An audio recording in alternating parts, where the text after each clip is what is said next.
the age at which someone should get their mammogram is, if your average risk, age 40. Sometimes that changes depending on your family history, but 40 is what the major consensus is from the American College of Radiology, as well as the American College of Breast Surgeons and multiple other societies. And you should be getting it every year. So if your mammogram report says dense breasts, that's pretty common.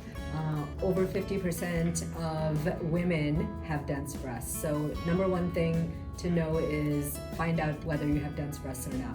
And if you read the report under the section that says mammographic density, breast density, it'll say your density. So there are 4 types. Fatty, which means majority of your breast is made up of fat. Number 2 is scattered, so it has fat and a little bit of tissue. Number 3 is heterogeneously dense, so it has more of the breast tissue than fat. And then number 4 is extremely dense, so that has the greatest amount of breast tissue with very little fat.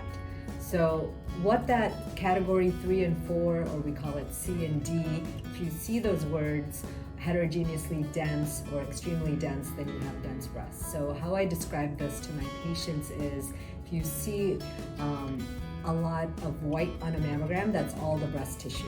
And some of the cancers we're trying to find are also white, so you can see how this would be challenging.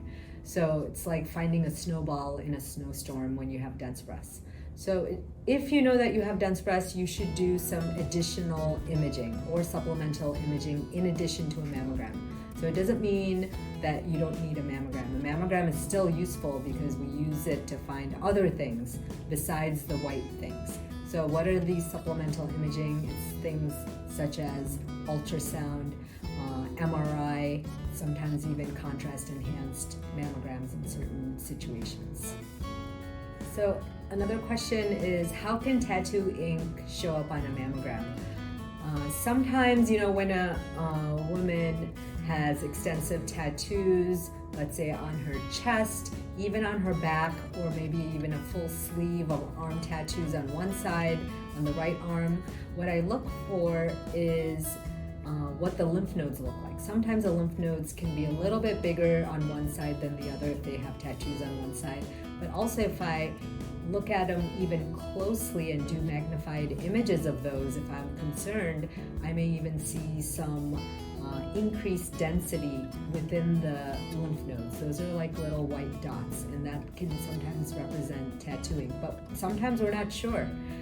It can also look very similar to calcifications, and sometimes cancer looks like calcifications, can go to the lymph node and cause calcifications. So if you don't have an extensive tattoo history, when you come in, we may end up biopsying that lymph node to see if it's really tattooing or is it tumor. And in the olden days, they used to treat certain diseases like rheumatoid arthritis with gold therapy. That's very old. And sometimes that gold therapy goes into those lymph nodes. And if you have implants and your implants ruptured, the silicone from the implants can go into the lymph nodes. So lots of different things can make those lymph nodes look different. But if you have tattooing, it can look like, the lymph node's bigger, or maybe even calcifications in there that we may need to take a look at closely. So a lot of women are very anxious and worried about even getting a mammogram, one thing I want to reassure them is once they're done, they say, wow, that was it. Typically you walk in to the breast imaging center, they take some history, you may have to fill out some paperwork. What is your family history? What is your gynecologic history? When did you last have your period? Are you on any hormones or medications? Are you having any current problems such as breast pain or discharge? So first thing is your history. Comprehensive history is taken by the technologist. Then we take you into the room that has the machine that does the mammogram. After you change, making sure that you don't have any deodorant on, because that can confuse the radiologist, such as myself, who's reading it to say, is that deodorant or is that calcifications, which can mimic breast cancer? So we make sure you're not having any sort of deodorant or anything on. If you are, it's wiped off. After that, we do one breast, take a picture of it from the side, and we actually, the machine squeezes the breast, and you can tell the technologist, how much compression is needed. The more, the better for the imaging, because number one, it takes less radiation to get through a smaller thickness of breast tissue, and there's less motion artifacts, so I can see those tiny millimeters of calcifications better. So your breast is squeezed from the side, and then we take another picture from top down. So you get two pictures of each breast. After one breast is done, they move to the next one, and that's it. So the whole appointment should take from in to out, probably, you're allotted 15 minutes, but the actual imaging time is probably 4 minutes or less, 2 minutes at the most, I would think. So if you were called back from a screening mammogram, number one thing I tell my patients is do not worry.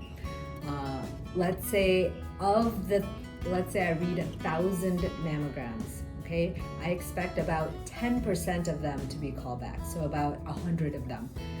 And out of those 100 that get called back, maybe even 80 of them are still okay. And of those 80, I usually tend to biopsy about 20 of them. And when I biopsy 20, maybe I'll find 2 to 3, maybe 3 to 5 breast cancers. So of the 1,000 that I read, I find about 3 to 5 breast cancers. Okay, so that's a very small percentage. Common question is pain after a mammogram normal? It depends on the timing of your menstrual cycle and when you got your mammogram.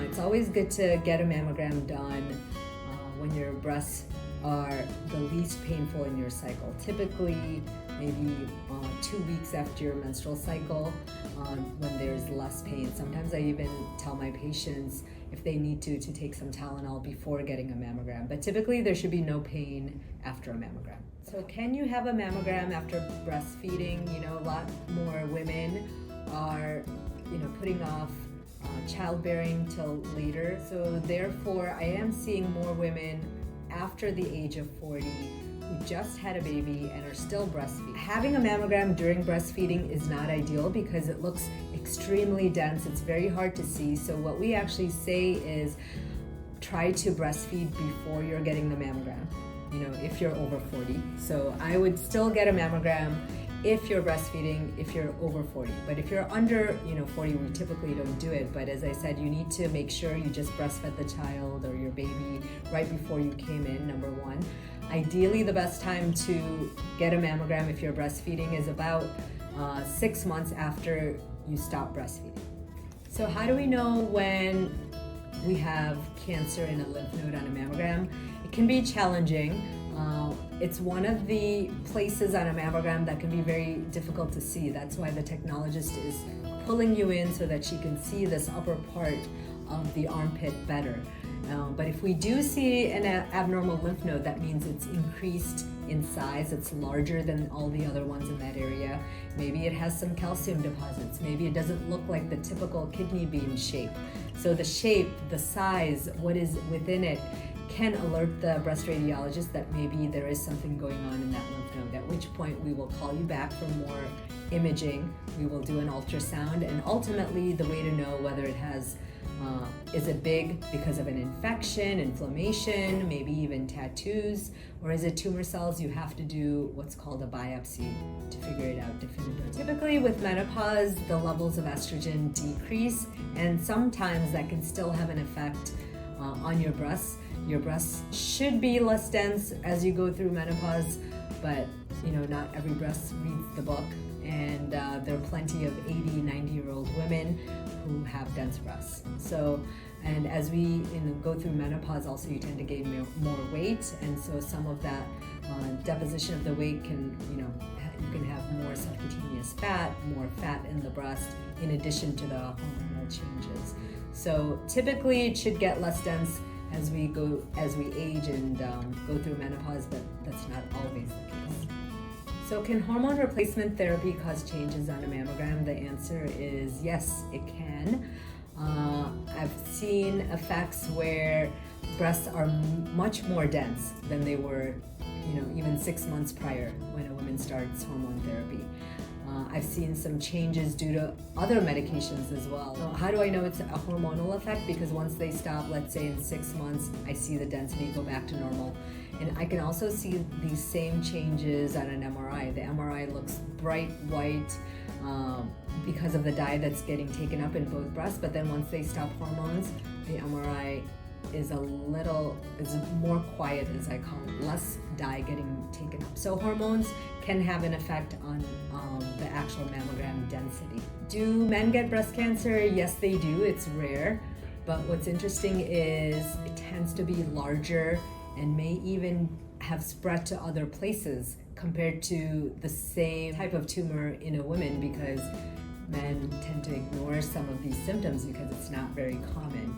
So by the time we see a breast cancer in a male, it tends to be larger compared to women, and sometimes it has spread already to the lymph nodes.